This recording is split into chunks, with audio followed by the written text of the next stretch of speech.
नमस्कार, मी संकेत आणि आपण पाहत आहात मुंबई आउटलुक. आपल्यासोबत शिक्षक आमदार अभ्यंकर साहेब आहेत, तर त्यांचं मुंबई आउटलुक मध्ये मी स्वागत करतो.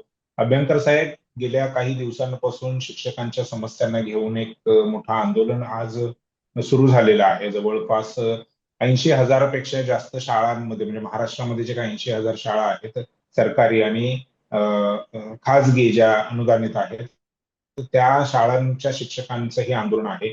नेमकी मागणी काय आहे आणि हे आंदोलन कशासाठी होत आहे? नाही, मुख्यत्वे करून दोन विषय आहेत, पण त्याच्याशिवाय गेल्या जवळजवळ 10 वर्षापासून ज्या विषयांची मागणी सातत्याने राज्य शासनाकडे केल्या जाते ते विषय आणखी जास्त आहेत. पण याची बर. उग्रता जी निर्माण झाली ती दोन विषयांमुळे खास करून आहे. त्यातला पहिला विषय जो आहे तो संच मान्यतेचा आहे.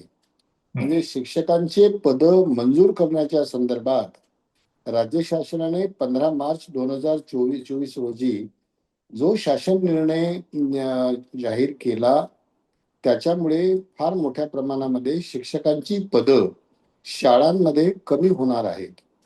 मुख्याध्यापकाचे पदं कमी होणार आहेत, पर्यवेक्षकांची पदं कमी होतील, शिक्षकेतर कर्मचाऱ्यांची पदं तर त्यांनी जवळजवळ कमी केलेलीच आहेत.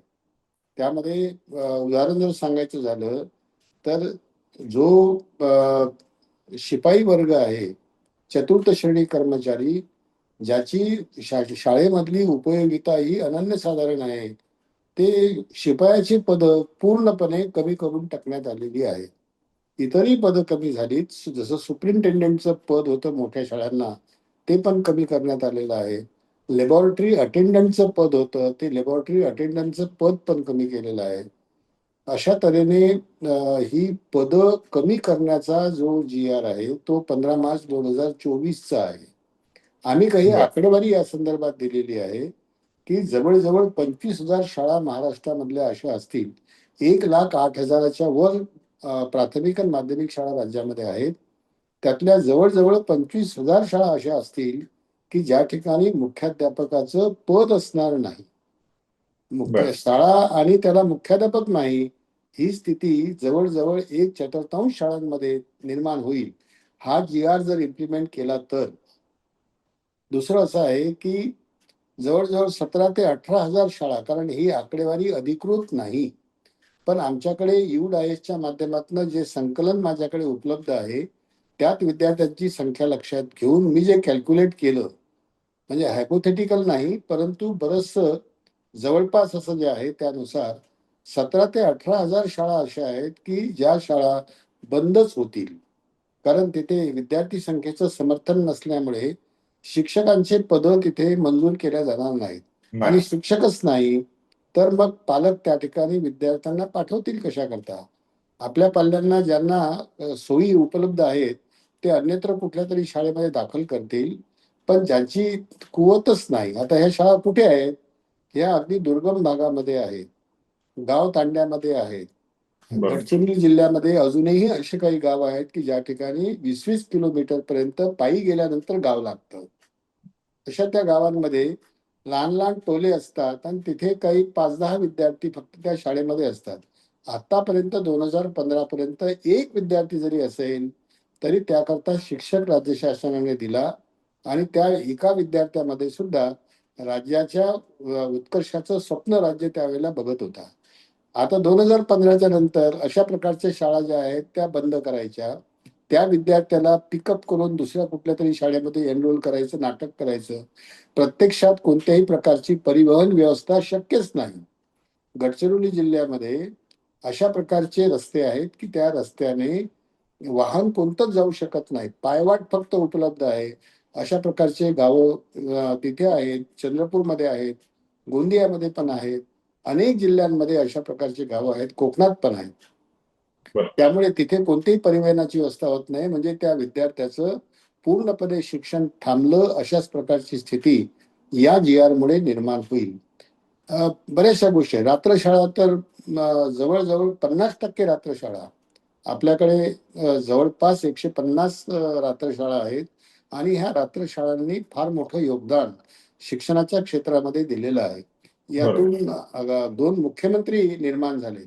त्यातले एक सुशील कुमार शिंदे आहेत. रात्रशाळा जर नसती तर कदाचित त्यांचं शिक्षण झालं नसतं असं त्यांनीच म्हटलं. आमच्याकडे शिक्षण विभागामध्ये एक डायरेक्टर होते गोपटे नावाचे, ते सुद्धा या रात्रशाळेचं प्रोडक्ट आहेत. अनेक पोलीस ऑफिसर हे रात्रशाळेमधून तयार झालेले आहेत. त्या रात्रशाळेमध्ये दिवसभर श्रमाचं काम करणारे आणि रात्री कुठेतरी आपली जी तृष्णा आहे ज्ञानाची ती भागवण्याकरता म्हणून रात्रशाळेत अटेंड करणारे जे विद्यार्थी आहेत, त्या विद्यार्थ्यांच्या शाळा, निम्म्या शाळा बंद होण्याच्या मार्गावर आहेत. कारण त्या ठिकाणी एक तर शून्य शिक्षक मंजूर केले गेलेले आहेत नवीन सूत्राप्रमाणे, किंवा एक शिक्षक दिलेला आहे. आता एवढ्या कमी म्हणजे 5 ते 10चे 6 वर्ग आणि एक शिक्षक त्या ठिकाणी मंजूर असेल, तर जे विद्यार्थी अशा प्रकारचं शिक्षण घेऊ इच्छितात ते पुढच्या वर्षी त्या शाळांमध्ये एनरोल होणार नाहीत. म्हणजे ह्या शाळा बंदच होणार आहेत. बरोबर. अशा प्रकारची स्थिती निर्माण केली. दुसरं यामधलं भयानक चित्र हे आहे की रात्रशाळेमधला शिक्षक अतिरिक्त झाल्यानंतर त्याला सर्वसाधारण शिक्षकांकरता जे नियम आहेत, अतिरिक्त झाल्यावर त्याच्या वेतनाला आणि सेवेला जे संरक्षण आहे ते संरक्षण रात्रशाळांच्या शिक्षकांना नाही. त्यामुळे 20-25 वर्षापासून केवळ अर्ध्या वेतनावर काम करणारा हा शिक्षक अतिरिक्त झाल्यानंतर याला घरीच जावं लागणार आहे. तो कोणतं श्रमाचं काम करण्याच्या लायकीचा असणार नाही, शेतीवर काम करू शकणार नाही. त्याचा संसार पूर्णपणे उघड्यावर येण्याची ही स्थिती राज्य शासनाच्या या GR द्वारे निर्माण झालेली आहे. असे अनेक अपघात त्याच्यामधले आहेत. दुसरा विषय जो आहे महत्वाचा तो TETचा आहे. TETच्या संदर्भात राज्य शासनाने 13 फेब्रुवारी 2013ला शासन निर्णय काढला होता आणि त्यात त्यांनी म्हटलंय की आतापासून 5 वर्षामध्ये TET त्यांनी पूर्ण करावी. पुन्हा आणखी 1 वर्षाचं एक्सटेन्शन दिलं आणि राज्य शासनाने त्यावेळेला 31 मार्च 2019 पर्यंत TET करण्याची मुभा ही राज्यातील टीएटी म्हणजे शिक्षकांना, नेमकं काय? टीएटी तर हा शॉर्ट फॉर्म झालेला आहे. टीचर एलिजिबिलिटी टेस्ट, म्हणजे बरोबर. योग्यता प्रमाणपत्र ते आहे. ही योग्यता 2 आस्पेक्ट वरून ठरविल्या जाते. त्यातला एक घटक जो आहे तो आहे ऍप्टिट्यूडचा. जे शिक्षक म्हणून कार्यरत राहणार आहेत त्यांचा कल शिक्षक बनण्याकडे आहे किंवा नाही हे तपासण्याची ती एक टेस्ट आहे. एक भाग त्याच्यामधला एक तो आहे. आणि अध्ययन अध्यापनाकरता लागणारी जी किमान बुद्धिमत्ता आहे ती तो शिक्षक धारण करतो की नाही याची टेस्ट या 2 घटकांच्या हे द्वारे अगोदर पासून होत होतं, ही टेस्ट अगोदर पासून आहे की नंतरच्या नाही. काळामध्ये इंट्रोड्यूस? ती राईट टू एज्युकेशन मध्ये आलेली आहे. राईट टू एज्युकेशन 2009 यामध्ये ही TET आलेली आहे. त्यामध्ये कलम 23 मध्ये मिनिमम क्वालिफिकेशन काय असावं शिक्षकाचं, त्यामध्ये HSC DED, BA BSc BCom BEd plus TET आणि हे 1 ते 8च्या वर्गांकरता मॅन्डेटरी ठरवण्यात आलेलं आहे. पण त्यामध्ये RTच्या 23 कलमामध्ये असं म्हटलेलं आहे की पुढच्या 5 वर्षामध्ये शिक्षकांनी TET व्हावं असं त्यात म्हटलेलं आहे. पण त्याच्यामध्ये राज्य शासनाने थोडस आणखी सवलत देऊन 13/2/2013ला GR काढून परत त्यांनी ती मुदत वाढवली आणि ती वाढवत 31 मार्च 2019 पर्यंत केली होती. खरं तर ती मुदत जी आहे ती 31 मार्च 2015ला संपलेली होती. पण राज्य शासनाने ती वाढवली. आपल्या शिक्षकांना त्याचा वेगळा अभ्यासक्रम असतो, त्याचा वेगळा अभ्यासक्रम असतो, वेगळा तयार केलेला आहे. आणि हा बरं. अभ्यासक्रम तयार करण्याची जबाबदारी खरं तर NCTE कडे आहे. National council of teacher education ही देश पातळीवरची शिक्षकांची प्रज्ञा ठरवणारी जी एक सगळ्यात मोठी अशा संस्था. प्रकारची जी काउन्सिल परिषद आहे त्या परिषदेला ठरवण्यात तो अधिकार आहे. आपल्याकडे मात्र महाराष्ट्रामध्ये त्याकरता परीक्षा परिषद आहे. त्या बरं. परीक्षा परिषदेच्या मार्फतीने याचा अभ्यासक्रम ठरवला जातो आणि परीक्षा सुद्धा ही परीक्षा राज्याची परीक्षा परिषद घेते. तर त्यामध्ये आता आम्ही जे पत्र दिलं होतं राज्य शासनाला, मुख्यमंत्र्यांना पण मी पत्र दिलं होतं, त्यामध्ये 2-3 विषय आम्ही सुचवले होते. कारण आता सुप्रीम कोर्टाचा हा निर्णय आहे. 1 सप्टेंबर 2025 रोजी सुप्रीम कोर्टाने निर्णय दिला आणि आता त्यांनी सांगितलं की नथिंग डुईंग, आम्हाला काही माहिती नाहीये. RT मध्ये मिनिमम क्वालिफिकेशन दिलेलं आहे TETचं, आम्ही ते TET प्रत्येकाने केलंच पाहिजे अशा प्रकारचा आग्रह धरत आहोत. त्याप्रमाणे त्यांनी ऑर्डर्स दिल्या आता दुसरा काही पर्याय त्याच्यामध्ये शिल्लक राहिला नाही, म्हणजे टीईटी. मग यावर पर्याय काय आहे?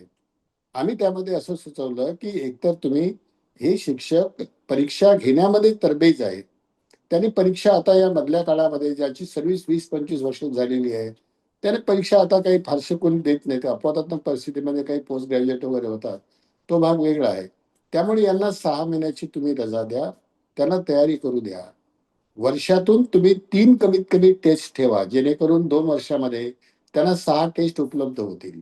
बरोबर. आणि आणखी आम्ही असंही म्हटलेलं आहे की जर या 2 वर्षामध्ये हे शिक्षक उत्तीर्ण होऊ शकले नाहीत, पूर्ण प्रयत्नांती 6 परीक्षा दिल्यानंतरही उत्तीर्ण होऊ शकले नाहीत, तरी यापूर्वी राज्य शासनाने जो एक धोरणात्मक निर्णय घेतला होता ज्युनियर पीटीसीच्या बाबतीत, आम्ही जेव्हा शिकत होतो त्यावेळेला आम्हाला शिकवणारे शिक्षक म्हणजे आधीचे जे शिक्षक होते त्यांना काय पण दिले. 2 मागण्या मी सांगितल्या की टीईटीच्या संदर्भात आम्ही 2 मागण्या केल्या होत्या. आणि तिसरी मागणी अशी केली होती की ज्याप्रमाणे आधी 7वा वर्ग पास ज्युनियर पीटीसी शिक्षक त्यांना जेव्हा भोळे कमिशन लागू झाला होता त्यावेळेला ती अट टाकण्यात आली होती की त्यांनी मॅट्रिक व्हावं, 7वीच्या मध्ये चालणार नाही, त्यांनी मॅट्रिक व्हावं आणि डीएड पण व्हावं. आणि डीएड करताना त्यांना राज्य शासनाने पूर्ण पगार द्यावा, पगारावर पाठवावं, अशा पद्धतीची सुविधा त्यावेळेला निर्माण केली होती. तरीही बरेचसे शिक्षक ती परीक्षा उत्तीर्ण होऊ शकले नाही, मॅट्रिकही नाही. होऊ शकले नाही आणि आणि डीएड पण होऊ शकले नाही. त्यावेळेला राज्य शासनाने निर्णय घेतला होता की त्यांना डिम ट्रेन घोषित केलं होतं. डिम ट्रेन घोषित केल्यामुळे ते त्या परिभाषेमध्ये, डीएडच्या परिभाषेमध्ये आले. आणि त्याला जस्टिफिकेशन दिलं होतं की ज्या अर्थी या शिक्षकांचा इतका प्रदीर्घ अनुभव आहे, त्या अनुभवाच्या भरोश्यावर ते डीएड समपात्र आहेत, म्हणजे त्याला ते समांतर पातळीवर आलेले आहेत, अशा पद्धतीचा निर्णय घेऊन त्यांना डीम ट्रेन म्हणून घोषित केलं होतं. त्याच धर्तीवर मी शासनाला विनंती केलेली आहे की जर समजा 2 वर्षामध्ये 6 परीक्षा जर तुम्ही ठेवल्या, तर जेवढ्या काही परीक्षा तुम्ही ठेवणार आहात त्यात जर आमचे शिक्षक काही उत्तीर्ण होऊ शकले नाहीत, तर त्यांना सेवा संरक्षण देण्याच्या दृष्टिकोनातून या सर्व शिक्षकांना आपण डीम टीईटी असं डिक्लेअर करावं. एक आहे. आणि आणखी एक पर्याय आहे. आता पार्लमेंट सुरू आहे, त्याच्यामध्ये तुम्हाला माहिती असेल की आधी असे अनेक निर्णय झालेले आहेत की राज्य शासनाच्या हिताच्या विरुद्ध एखादा निर्णय सुप्रीम कोर्टाने दिल्यानंतर हे लगेच त्या ठिकाणी एकतर असलेल्या कायद्यामध्ये अमेंडमेंट आणतात, नाहीतर नवीन कायदा आणतात. तर तो कायदा आणल्यानंतर मग सुप्रीम कोर्ट त्याला टच करीत नाही, अशी स्थिती आहे. त्याच्यामुळे जसं शहाबानो केसचं तुम्हाला आठवत असेल, तसंच आम्ही असं म्हटलंय की आता पार्लमेंट सुरू आहे, राज्य शासनाने आपल्या सगळ्या खासदारांना सांगावं, विनंती करावी की त्यांनी पार्लमेंटमध्ये हा विषय आणावा आणि कलम 23 मध्ये बदल घडून आणावा. आरटीई हा देशाचा कायदा आहे, बरोबर. त्याच्यामध्ये जर समजा त्यांनी बदल घडून आणला आणि मिनिमम क्वालिफिकेशन मध्ये HSC डीएड आणि BA BSc बीएड एवढं क्वालिफिकेशन हे मिनिमम क्वालिफिकेशन आहे आणि टीईटी हे ऍडिशनल क्वालिफिकेशन आहे, अशा प्रकारची दुरुस्ती जर केली तर सुप्रीम कोर्टाच्या निर्णयाचा उपमर्द होत नाही आणि आपल्या शिक्षकांना सेवेचं संरक्षण पण दिलं जाऊ शकते. असं केल्यानंतर जर ऍक्टमध्येच बदल जर केला, तर ज्या ऍक्टच्या आधारे सुप्रीम कोर्ट म्हणतंय की मिनिमम क्वालिफिकेशन जर तुम्ही याच्यामध्ये ऍक्टमध्ये आणलेलं आहे, तर त्याचा आग्रह तुम्ही धरलाच पाहिजे, असं जे बरोबर. म्हटलेलं आहे. त्याला जर पळवाट जर काढायची असेल तर हा एक मार्ग आहे की संसद सुरू आहे, तिथे अमेंडमेंट बिल आणायला पाहिजे. आम्ही बरोबर. नाही, आमच्या अमेंडमेंट बिल आणण्याचं काम जे आहे ते सरकारचे खासदार करतील. विरोधकांची तशी मागणी अजूनपर्यंत तरी समोर आलेली नाहीये. आज संसदेचा 5वा दिवस आहे, परंतु बरोबर. राज्य सरकारने काल एक पत्रक काढलेलं आहे आणि त्यामध्ये असं म्हटलंय की जे शिक्षक या आंदोलनामध्ये सहभागी होतील त्यांचं वेतन कपात केलं. नाही नाही, कसं आहे आता, राज्य शासनाला जर काही निर्णय घ्यायचा असेल तर त्याला कोणी काही थांबवणार नाही. पण ते चुकीचं आहे की प्रत्येकाला आपल्यावर होत असलेल्या अन्यायाबाबत विरोध दर्शविण्याचा आणि आंदोलन करण्याचा घटनात्मक अधिकार आहे, घटनेनं बहाल केलेला अधिकार आहे. शांततेच्या मार्गाने आता शिक्षक आहेत, मुख्याध्यापक आहेत, संस्था चालक आहेत, हे अतिशय शांततेच्या मार्गाने त्याचा विरोध करतायत. आतापर्यंत करत आलेत, पण ते करताना वेगवेगळ्या पद्धती प्रत्येकाने अनुसरल्या होत्या आणि आपापला गट त्यांनी सुरक्षित ठेवला होता. यावेळेला तसं घडलेलं नाही. यावेळेला महाराष्ट्रामधल्या सर्व संघटना शिक्षकांच्या, सर्व संघटना मुख्याध्यापकांच्या आणि महामंडळ सुद्धा संस्थाचालकांचं ते आता एकत्रित आलेलं आहे आणि सगळ्यांनी मिळून ही मागणी केलेली आहे की जो काही आता आपल्यासारखे या क्षेत्रातून निवडून आलेले आमदार त्यांनी ते देखील या आंदोलनाचं समर्थन केलेलं आहे. मग ते सत्ताधारी असतील, विरोधक असतील. नाही, मला माझ्या माहितीप्रमाणे सगळेच याला अनुकूल आहेत. कारण विधान परिषदेमध्ये आता मी बघितलंय की सत्ताधारी आमदार जे आहेत ते सुद्धा या संचमान्यतेच्या संदर्भात काढलेल्या GRच्या बाबतीत अतिशय कडवट प्रतिक्रिया व्यक्त करत होते. त्यामुळे आता त्यांना उघडपणे येऊन राज्य शासनाच्या धोरणाला विरोध करता येत नाही, तो भाग वेगळा आहे. पण आता जेवढे म्हणून ज्या लोकांशी आमचा संपर्क आहे त्यांच्याशी बोलल्यानंतर ते या दोन्ही विषयाच्या संदर्भात आम्ही जसे सेन्सिटिव्ह आहोत तशाच प्रकारची संवेदनशीलता त्यांची पण आहे. बरोबर. विरोधी पक्षांकडे किंवा विरोधकांकडे तुम्ही तशी काय मागणी किंवा तसं काय पत्रव्यवहार केलाय का, की तुम्ही जो मुद्दा उपस्थित केला की संसदेमध्येच याच्यामध्ये या कायद्यामध्ये RTच्या कायद्यामध्ये अमेंडमेंट करता येऊ शकतं आणि तसं केलं जावं, तशी मागणी आता काय येत्या काही दिवसांमध्ये संसदेमध्ये बघायला मिळेल का? मी आता अनिल देसाई आमचे जे खासदार आहेत त्यांना आणि अरविंद सावंत साहेब जे आहेत या दोघांना आम्ही विनंती केलेली आहे.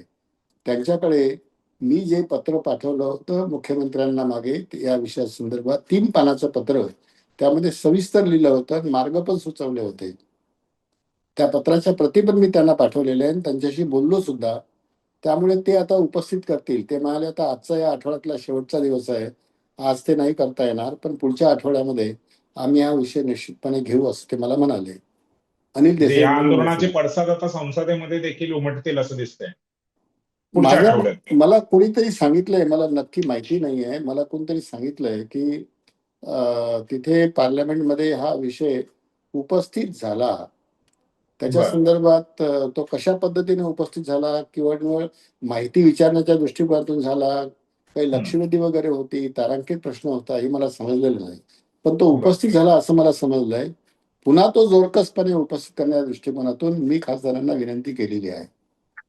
बरं, तर बघू खासदार तुमच्या विनंतीला अनुसरून पुढे काय काय करतायत, काय अमेंडमेंट होतंय की नाही होत आहे, आणि शिक्षकांचा हा जो प्रश्न आहे तो सुटतोय की नाही सुटत आहे. तुर्तास आपण इथेच थांबूया सर. मुंबई आउटलुक कडून आभार की तुम्ही आम्हाला वेळ दिलात आणि या गंभीर विषयावरती जो गेल्या अनेक वर्षांपासून प्रलंबित अशी समस्या आहे शिक्षकांची, त्यावरती तुम्ही सखोल असं मार्गदर्शन केलं. त्याचे केवळ ते समस्या काय हे नाही सांगितलं, तर त्याच्या सोल्युशन काय आहे, ते कशा सोडवायच्या त्याचं ते देखील तुम्ही आम्हाला माहिती दिलेली आहे. त्याबद्दल तुमचं पुन्हा एकदा आभार. धन्यवाद.